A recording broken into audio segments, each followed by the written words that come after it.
Hello everyone, welcome to the video series of C programming. So in this video lecture, I am going to start with a newest concept, that is array. So basically, first of all, you will understand about the array. What is array basically?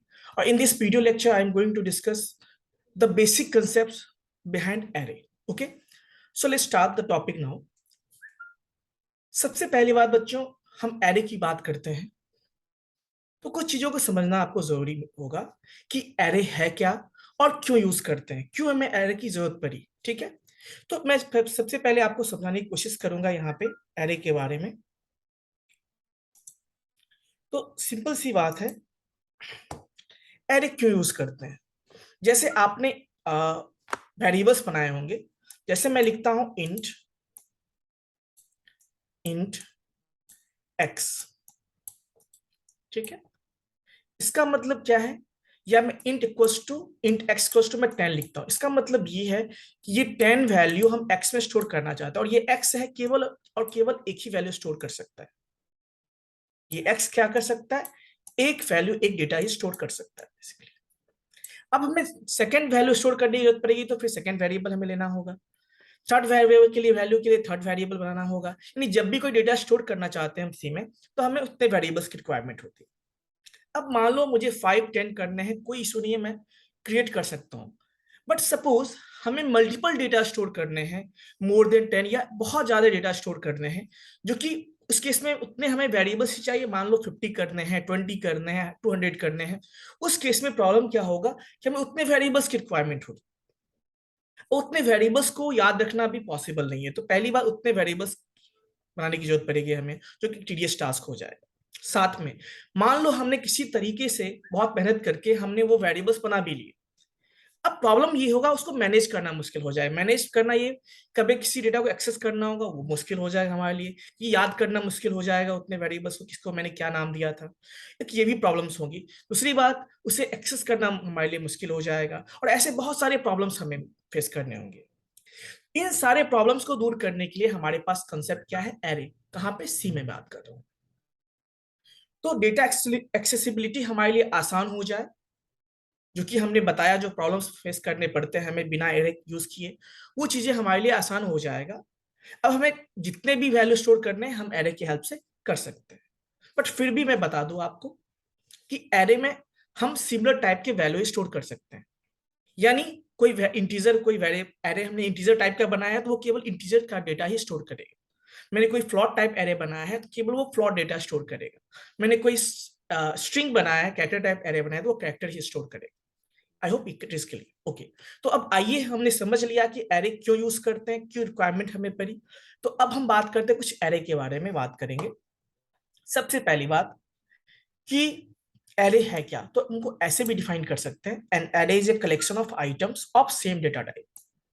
यानी जब भी हम array बनाएंगे तो वो केवल और केवल सेम टाइप का डेटा स्टोर कर सकता है। मैंने बताया आपको, इंटीजर टाइप का बनाएंगे तो इंटीजर डेटा स्टोर कर सकता है, प्लॉट बनाएंगे तो प्लॉट ही कर सकता है, और स्ट्रिंग बनाएंगे तो स्ट्रिंग ही कर सकता है।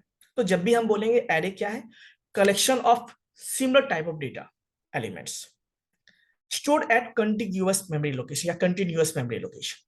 मतलब ये, वो डेटा स्टोर करता है किस फैशन में, कंटिन्यूअस मेमोरी लोकेशन में करता है। पहला डेटा, फिर उसके बाद का डेटा, फिर उसके बाद का डेटा, वो सारे डेटा क्या होंगे, कंटिन्यूअस फैशन में होंगे। तो सबसे एडवांटेज ये है, यदि हमें फर्स्ट का भी एड्रेस पता है तो बाकी सारे को हम इजिली एक्सेस कर सकते हैं। वो मैं बताऊंगा प्रैक्टिकल सेशन में, मैं बताऊंगा करके।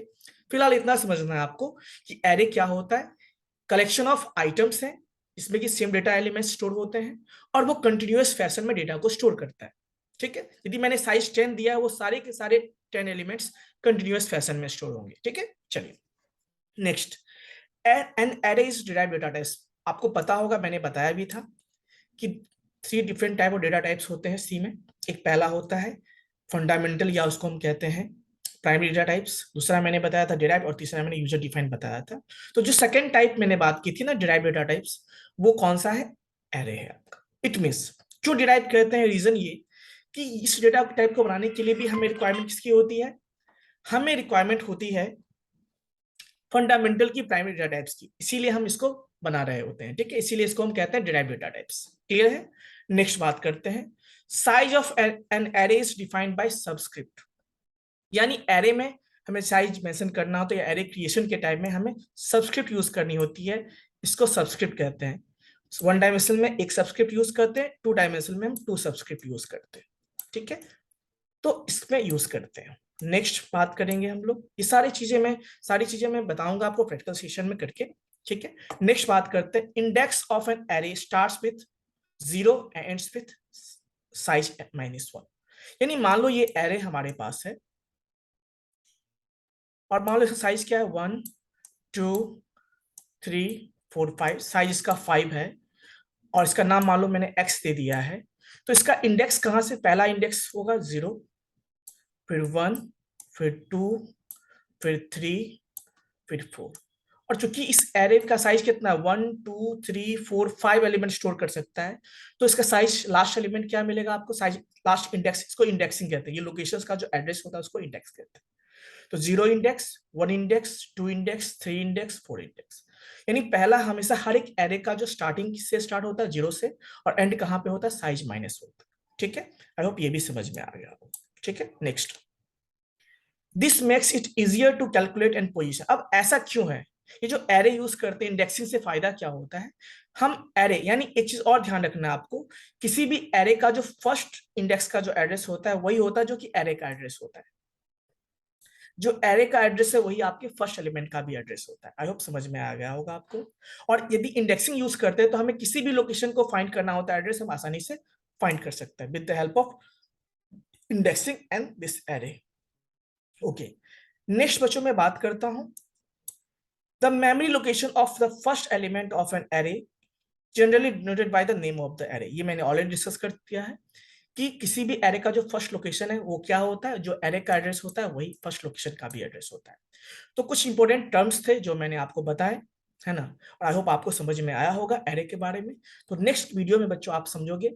और मैं एक चीज और बताना चाहता हूं आपको कि जनरली एरे दो तरह के होते हैं, दो टाइप के एरे होते हैं, एक होता है वन डायमेंशनल एरे और टू डायमेंशनल एरे। यानी एरे के दो कैटेगरी हैं। टू डायमेंशन को हम मल्टी डायमेंशनल भी कहते हैं, मतलब आप वन डायमेंशन बनाओ, यदि दो से एक से ज्यादा डायमेंशन है तो उसको मल्टी डायमेंशन कैटेगरी में यूज करते हैं। बट यहाँ पे मल्टी में क्या बात करने वाला हूँ, टू डायमेंशन की बात कर रहा हूँ।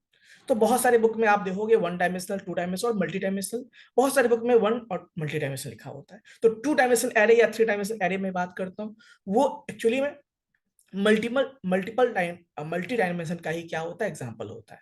तो आई होप बच्चों आपको समझ में आया होगा। नेक्स्ट वीडियो में मैं इसके एक्सप्लेनेशन की बात करूंगा, इसके इम्प्लीमेंटेशन की बात करूंगा। तब तक के लिए धन्यवाद।